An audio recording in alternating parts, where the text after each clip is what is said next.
Can you hear me? Those of you on YouTube, if you can hear, say hi on YouTube, say hi on TikTok. We're starting now. So, madam, take a mic. Yes, sir. Good afternoon, everyone. Um, well, it's a privilege to be here and to share my experience. Well,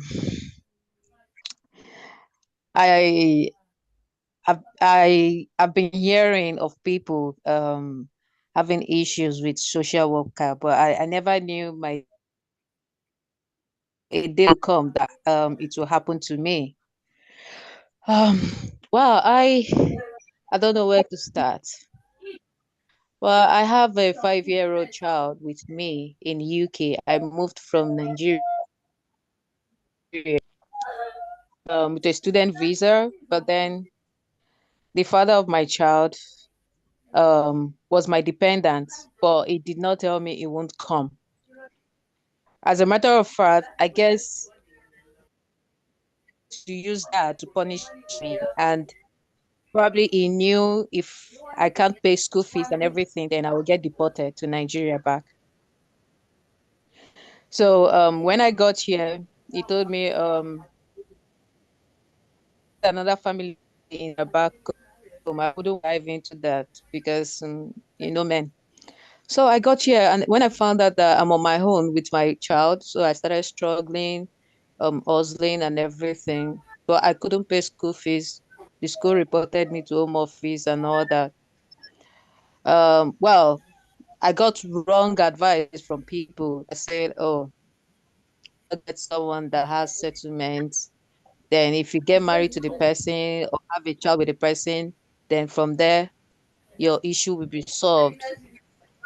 So I met this guy, a Polish guy, who proposed marriage and even asked moving. I was living in a 2 room flat with my child. So this guy asked me to move in with him, with my child. And since he proposed marriage, so I felt, okay, maybe God is about to answer my prayers. So we moved in last year, August. So at first, the whole relationship, I never knew I was in a domestic violence. You know, when somebody is in something and you yourself, you can't even tell, you don't even know that you're already being abused. So I was doing everything just to please this guy to get what I want, not knowing that he also has his own plan. This guy was asking me for money, weekly food money, £600.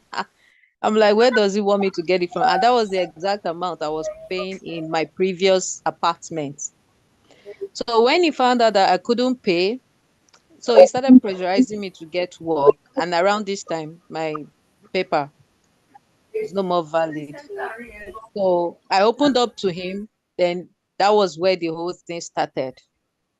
From domestic violence to sexual abuse and everything. I wouldn't want to dive into that. But he made an attempt on my daughter Christmas Eve. So, and since I don't have a paper, I never knew I have the right to go to the police station. I thought, oh, if you don't have a paper, they must not even see you. They must not smell you or feel your breeze around. So I was just there. But when the school resumed January 7, I couldn't stand it. This guy already said before he left for work, because he always go to work during the week from Monday to Saturday. We'll come back Saturday morning. So it became something that I was fearful for my life and for my daughter's life, because this guy has camera everywhere in the house. So even from work, he's watching us. And before I can even drink Coke, even if I use my money to buy the Coke in the house, I must take permission. If not, he will punish me. He will get deliveries. He will tell me to go downstairs, to go and carry tires, rims from downstairs. Anyone I did not do, he will punish me. And he start threatening me with, he's going to call police and all that. So the day he was leaving for work, he told me that I need to leave the house. If not, he doesn't want to do something terrible to me and my daughter. And coupled with the things that he has done, it became something that even my daughter cannot even sing in the flat with him when he's around. It will provoke him. So when he said he doesn't want to come back and meet me and my child, I felt, then I think I need to speak up. So the school resumed on the 7th of January. On the 8th of January, that was on Wednesday, I went to the school. Already my daughter is already scared because the camera, when we turn off the light and it's dark, the red camera will come on. When we put on the light, it will go off. So my daughter was already scared. She can't stand it anymore. So she told the teachers, and I was also going to see their safe guide also. So me and the teacher jammed at the office. So I told them what was going on in the house and the attempt he made on my child and what he has done to me. So immediately they involved the social worker. And because it was emergency, they had to find a hotel for me and my daughter. They moved us into hotel 10th of January. But the hotel they moved us to, there's no provision for food. But they were giving us voucher though. But there is no means to microwave food. There's no means to cook food. And my daughter, she loves all this African food, cook meals, not all these fruits and veggies that you can buy in the store. So that became worrisome for me because in the morning, I'll give her cereal. In the afternoon, she will go to school with bread and butter. So at night, nothing to eat. And she's just 5. So at some point, I gave up. I lost it because we were there, we were in the hotel till February 3rd. I think on February 3rd, I took my daughter to GP. And then outside the GP, I think I fainted or something. I just opened my eyes and I found myself in an ambulance. So the next day again, on the 4th of February, I made an attempt on my life. The social worker, they called ambulance. So when the ambulance came, they took me to the hospital, but they said I'm on informal admission, that I can discharge myself anytime. So while I was in the day they admitted me, I had no family where I was living. So there was nowhere to take my daughter rather than a foster care. So they said I need to get better, that because my life matters too. They need me alive so I can look after my child. Then they said I was on admission, informal admission. So meaning I can discharge myself anytime. So while I was in the hospital, I had the ward review and all that. And they were saying, they wanted to help me and all that. They asked about my life before I moved to UK. All this while, all of them, they already know about my status and everything. They asked about my life in before I moved to UK. I shared with them. And I even told them that the father of this girl was the reason I left Nigeria because of domestic violence as well. So in at the long run, the social worker came with document for me to sign, section 20. But she told me this is because I was on admission and my daughter needs accommodation. This does not mean I'm not the legal peer to my child. So when she said that, I believed that I signed. So I also went to make my research on it. But then it was going back and forth, going back and forth, going back and forth. Okay, but I was, you cannot fight. I don't have a legal, I don't have a lawyer at that time to talk for me. No one to talk for me. It was just me. So I was just playing along that God, and I was praying that God, let your will be done. So I was discharged on the 13th of February. So that's over a week. So when I got discharged, I called the social worker to find out, am I picking my daughter from school or is it the foster parent? So I went to the school, I went to the office. I don't know the preparation you guys in discharge. Can I pick daughter? They told me no, I can't. I was like, how? Why? I said, I need to speak to the social worker, but they've gotten an address. Before they discharged me, they said I wanted to get discharged earlier on the 10th, place to go, that I need a place to go, or do I want to be homeless? I said no. They said they wouldn't even want to discharge me while I don't have an address. So they finally got me an address on the 10th. That was the day they discharged me. But the school said I can't pick my daughter. I said, why? They said the social worker will be coming to my to the address to talk to me. She has good news, blah blah blah. I said, okay. And she has voucher for me. I said, okay. I went to the address. It's not far from the school. The social worker came and then she said, I've been because I've been in hospital for some time and they needed to check me before they can give my daughter back. I was like, but that was not what you told me. You said while I was in the hospital, because I was in the hospital and I have no one to look after for my that can look after my child. But now I've been discharged and I'm fine. You said, yes, I'm just saying I'm fine, but they need to be sure. I said, but even the doctors in the hospital, they also confirmed that I'm fine. If not, they will discharge me. Said, yeah, but they also need to check if I'm fine or not. Right there, I don't even know what to believe. I don't know if I'm on this hurt or if I don't know. I don't even know what to do. I don't know what was happening. I was in another planet when she said that. But she mentioned that I should remember that I've signed section 20.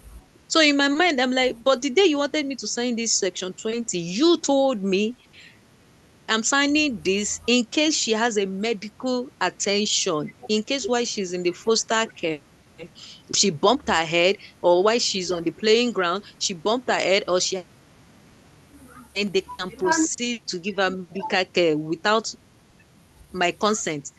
You gave me this section 20 because of medical attention. Now you're not telling me I should remember I've signed section 20 that if I don't abide to your condition and you don't want to take me to court. When I had that one, I'm like, hey, tell me that I don't even have any lawyer. I don't have any money. I've not been working. How am I going to fight? I just, okay, God, let your will be done at this point. I don't even know what to do. I had to keep quiet and just listen to whatever condition. So she said, midterm break, I should use that to relax, get used to the house because it's a new place they got for me. And I've not even bought food in the house, and I'm requesting for my child that if they give me my child today, what food will I give to my child and all that. So that one too, I felt like well, I think that she's making sense in that regard because they give me the child, of course. That means I'll have to take her to the store, buy food stuff, then all those stress again. So I felt okay. So they said throughout the following week, which is a midterm break, that they've had activities planned for her, the places that the foster parents will have to take her to, so she can enjoy herself, so that she can also have a fresh memory, a fresh start. Because it's obvious that with myself and my daughter have been through a lot, and as a child, she doesn't need that. To me, I felt, oh, I think she's making sense in that regard. I said, okay, no problem. So after she left, I was just paragulating in the flat, in the house, sorry, because it's a two rooms flat. So in my mind, I'm thinking, if they don't want to give me my child, why would they get me a house? I said, but then throughout that day, the night, I couldn't sleep. I couldn't bear it. I woke up on the 6 a.m. on the 14th of February, which is Valentine's. 6 a.m. I started calling the people I know, please help me. I started crying. Please help me. From there, somebody from Facebook, one Facebook group, linked me up with a UK safe how I met Mr. Ola. So when I messaged him, when I reached out to him and I narrated my story, the first thing he said was, Madam, calm down. From what you just said, you said they just discharged you yesterday. And today, you're already crying that they carry your child, you want your child, blah, blah, blah, blah, blah. That. Calm down. So when he said that one, the thing hit me. He said, in the process of me crying and stressing myself, getting worked up over, I want my child, give me my child. What if something happened in the night, in the middle of the night with my child? That what do I think will happen? That everybody is trying to save their job and their head. So he even shared someone's experience with me that not everybody that they take their child. That my own case is not a case of that. My case is very simple. That very little. That there is no even case because I did not maltreat my child. I did not do anything bad. It's not as if I didn't take care of my child or anything. I just needed a medical attention, and I have no family around that they can give the child to. I said, okay. So when he said those things, I became calm because with what I've been hearing and what people have been saying, so I also thought, maybe this is how they take people's child, and maybe this is how they want to take my child. So ever since then, ever since I talked with Mr. Ola, he did follow up. He kept engaging me, and then he was the one telling me sometimes he will even send a message to me. If I tell him, this person, the social worker said this today, he would advise me on what to do and what to say, which worked. So the following week, I went to retrieve my stuff from their office, and I also had a video interview with the police on the case, so which I also went to. So with the social worker, sometimes it is back and forth. Sometimes you would think you understand what they are doing and what the outcome would be, but you'll be shocked when they come the next day and then the things they say, you'll be scared again. But I just want to say that it's better people just let them do their job. If you know, because if you try to want to be stubborn, or you want to drag things with them, then that is where they start getting suspicious, and they will think maybe the person has um something to hide, skeleton in his or her cupboard. And then I just want to say sometimes I think when people advise someone, it's not all advice you take. Because from what I see, although when they brought though when they brought my child, the day they brought her for visit, when I saw her, I was impressed because number one, while I was in the hospital, they told me that the foster parent they took her to, they got another African foster parent, another one, not the one they put her with, because they put her with the white ones. So they got another foster parent, which is African, to braid her hair. They lose the hair, braid her hair, and took care of her and everything. Well, I felt like maybe the way they over pamper children in their own side, that is what makes some children not want to go back to their parents, or some children will feel reluctant, you know. But for the fact that my own child, and God intervened, because I tried all my best to make sure that she gets, even though I was struggling and I'm a single mom, I still tried to make my child happy before she went in. to the foster parent, and I've never shouted because I know they will ask these questions one way or they have their way of getting things out of children. And another thing, I think we Africans, it is when I found myself in this social worker issue that I know that this English I'm speaking, is not correct.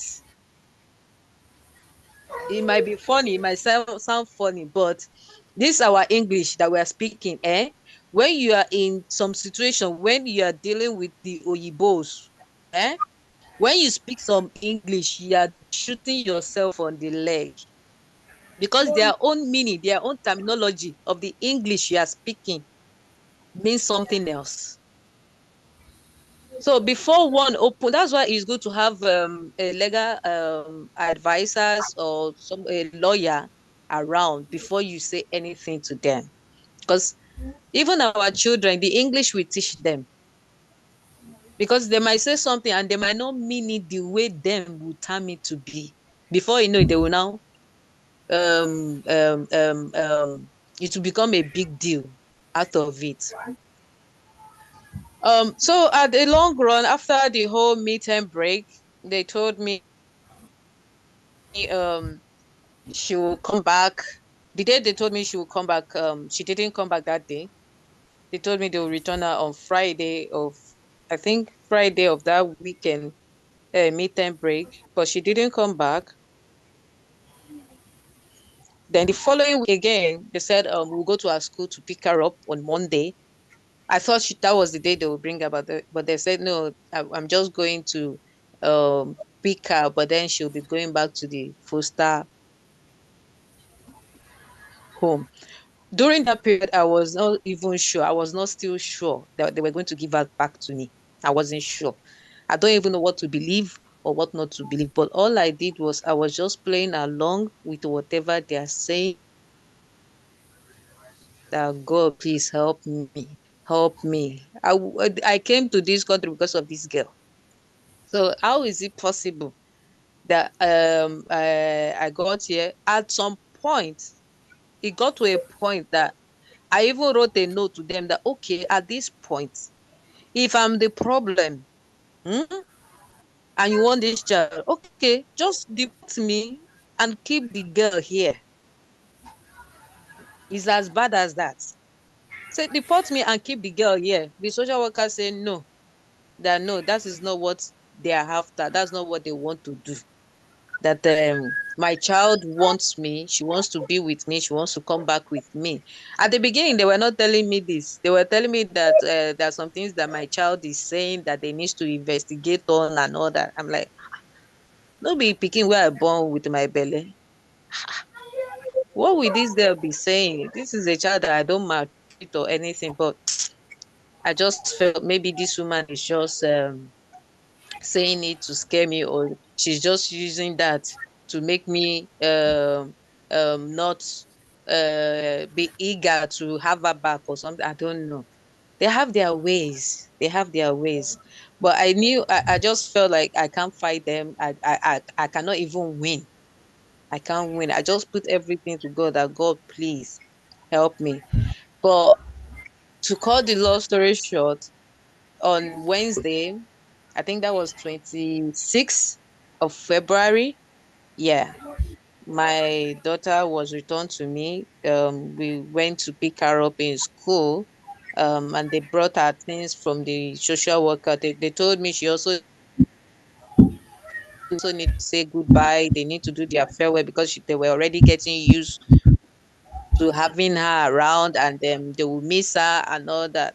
In my mind, I'm like, but no be them born them now.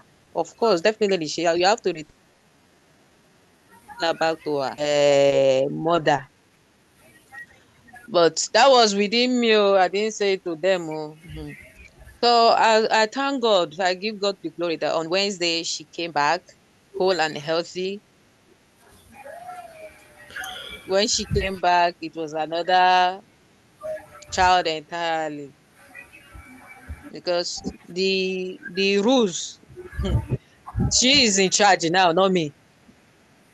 So all those dress herself up before going into the foster parent. But now she always sit down and tell me I should dress her up.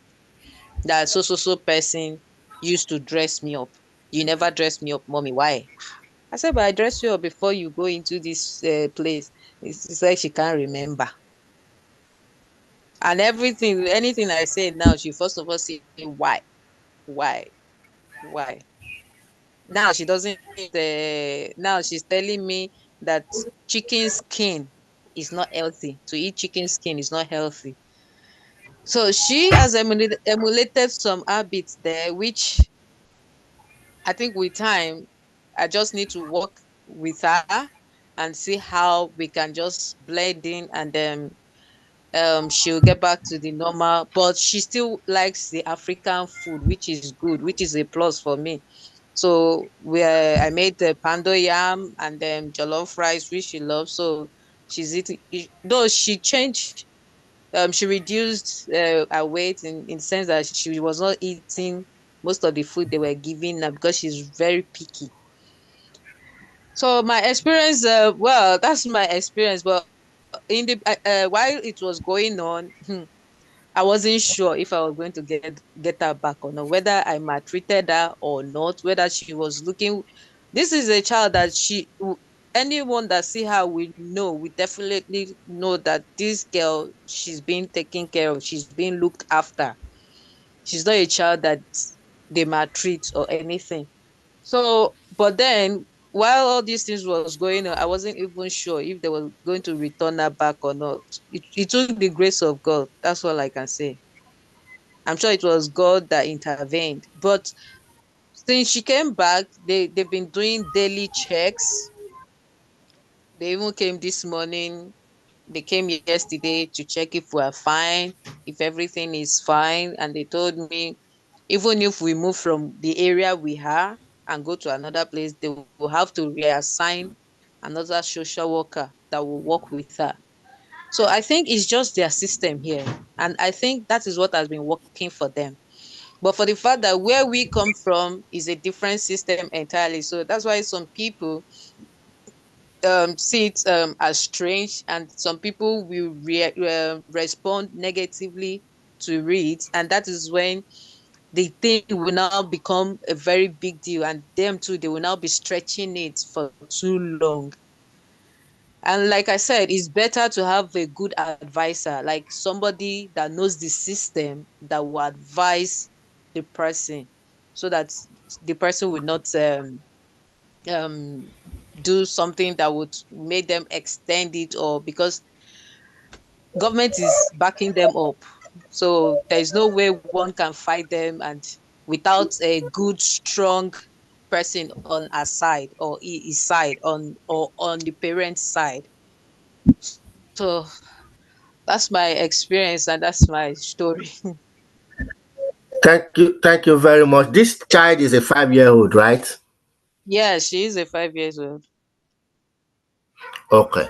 Now you can imagine if it's 10 years and above Hmm. that knows left and right more than even necessary, how Hmm. challenging it will be. So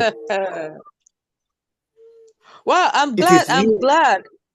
Sorry, I'm glad. I'm happy that before she went into the foster care, there are some things that I do that she still remembers and still make her feel loving, because I always randomly I will just say I love you, and I will just go to her, give her a peck on the head, even while she's sleeping in bed, and I just stand up to use the bathroom, and before I go back to bed, I'll check on her.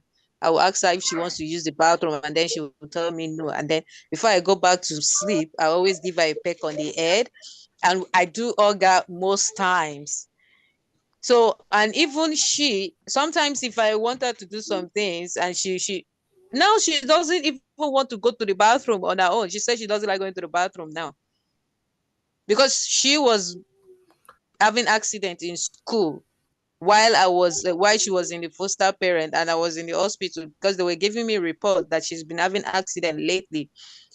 And they asked her why. She said she doesn't like going to the toilet. And this is a child that She stopped diaper 1 year, 2 months, and since then she has never wet the bed, even in sleep. She will wake up and tell mommy, I want to use the bathroom, and I will take her to the toilet while she's asleep. So why would she be having accidents during the daytime? That I don't know what was happening. But when I came back from the hospital and I told her she should promise me that she will not have a accident in school again. And I even messaged the teacher that please always prompt her to use the bathroom, because sometimes when she's playing with toys and everything, she would like to hold it until when it's about to come out. And then before she gets to the bathroom, she will now stand there and then we on herself. So those are the things now that I'm working with her. I literally I will beg her and say, let's see, let's go and see. If she say no, no, no, no, I'll say, okay, well, me, I'm going to use the bathroom. Or sometimes I'll just say, do you want mommy to be hungry? And then she will say, no, no, okay, let's see. These are the things that I was doing before and which is helping now. Because I felt if I was not doing it before, there's no way if I start it now. Because we never know. I never thought I would find myself in this situation. So it's better that one just get prepared because of the country we are. That's the system and it's working for them. So we can't change it. The only thing we can do is make them see that we also have our own culture, which we need to also introduce to our children. But then it's their country. So, like Can I I said, it all boys. can I come in there? When you were can I come in there? Yes, yes. When you are alone dealing with them, do you feel more anxious? Unlike when you now got in touch with us. When I was alone dealing with them, my brother, I don't know what I was doing. Like I said, today it will look like they I never I was just playing along, doing everything. They brought different papers. I signed section 20.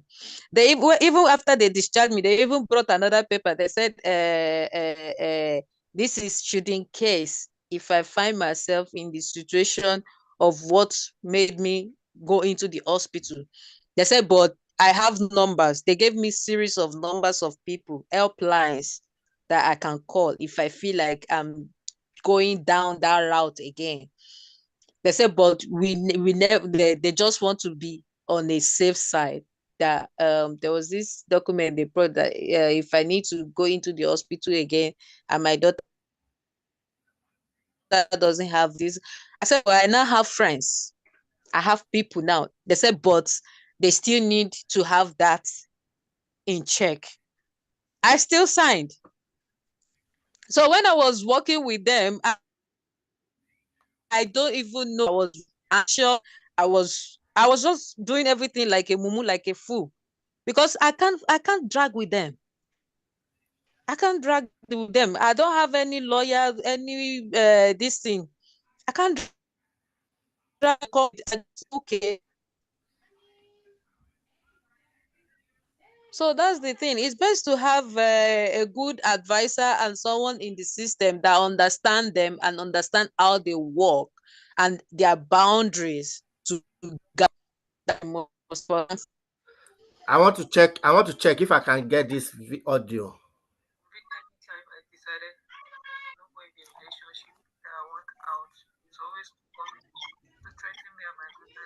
Can you hear this at all?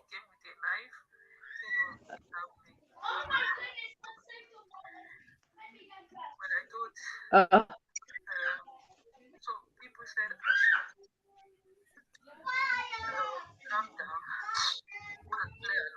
I think that was me talking. I want you to reflect on that. Just hold on.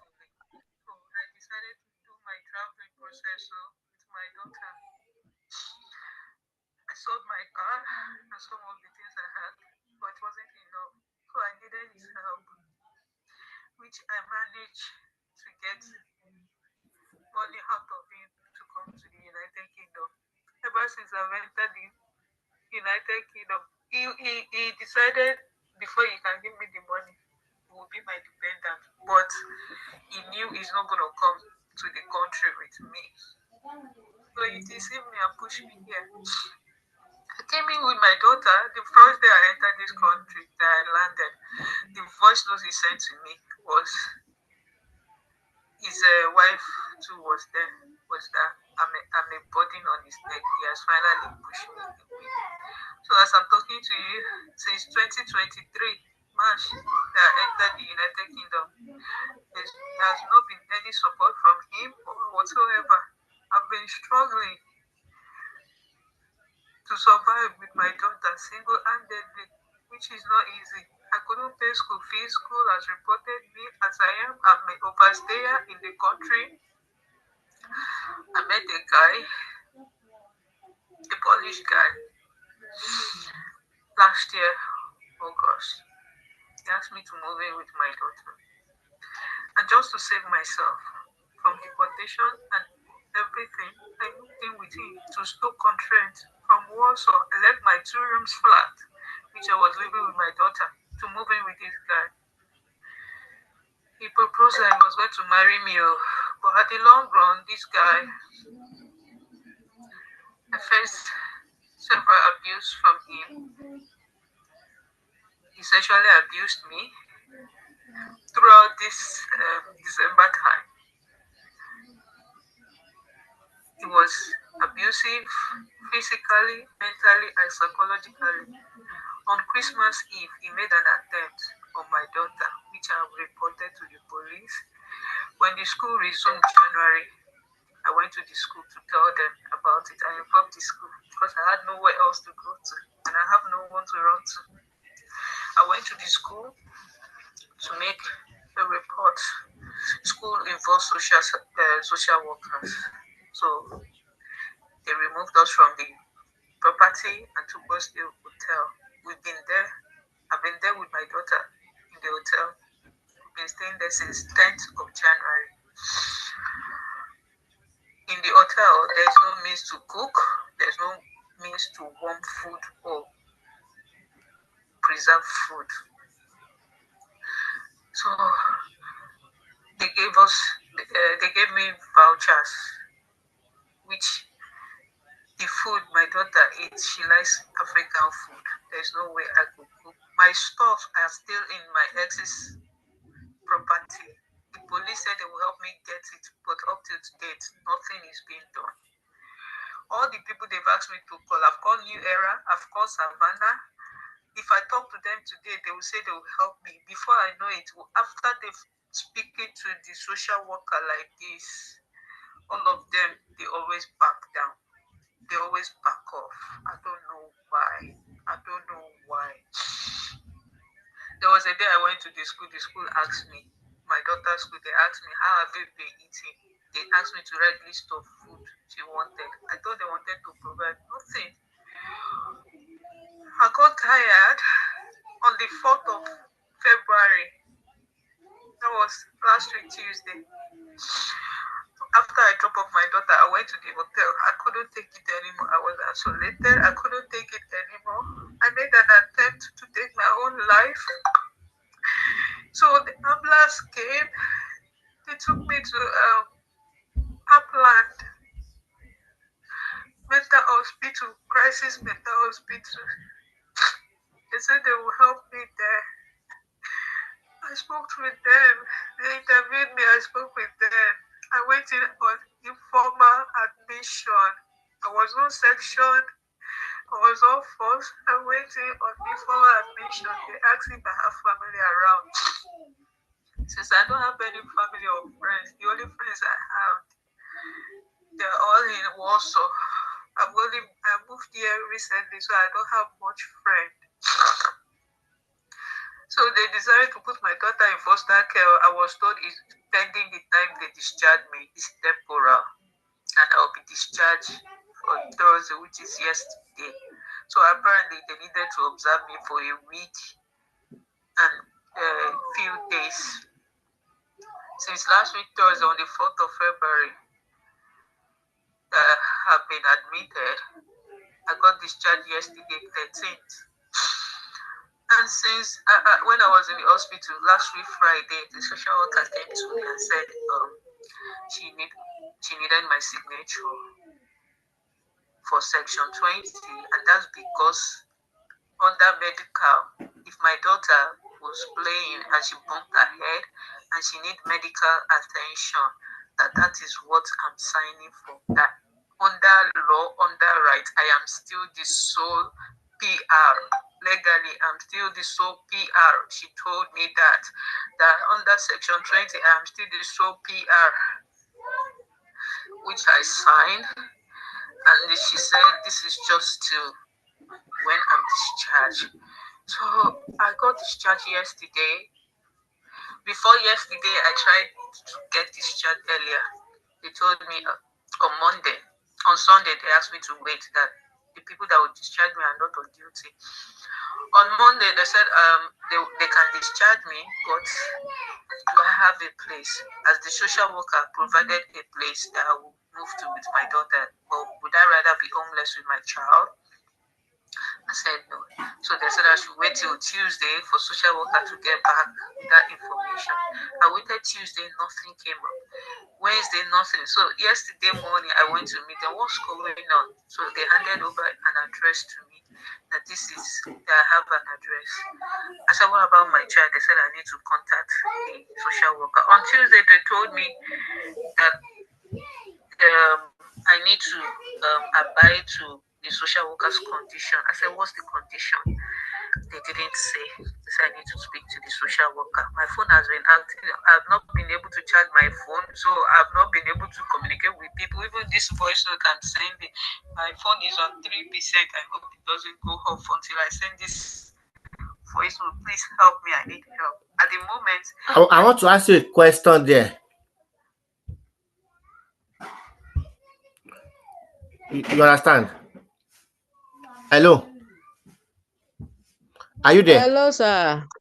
I I'm want to ask you here. I want to ask you a question there. Okay. And the question is, what do you think they were telling this the people you contacted before? What do you think they were telling social services, social workers, that made them to change their mind for taking it too long to get help? My brother, only God can answer that. Because number one, later on, I noticed their interest, like because while this was going on since January Hold on, 10th, hold on, ma, hold that on, ma, hold on, ma. Do you have enough time? yes, Just because hold this on, is because where we cannot go okay, live now. We cannot go live on TikTok now. They stop us until 17:05. So okay, just take the time. Let me sort things out. I will just stay there. I want to stop the YouTube as well. YouTube will come back again because I don't want us to be playing things. So YouTube we will stop again and we'll come back. Let me just stop the live on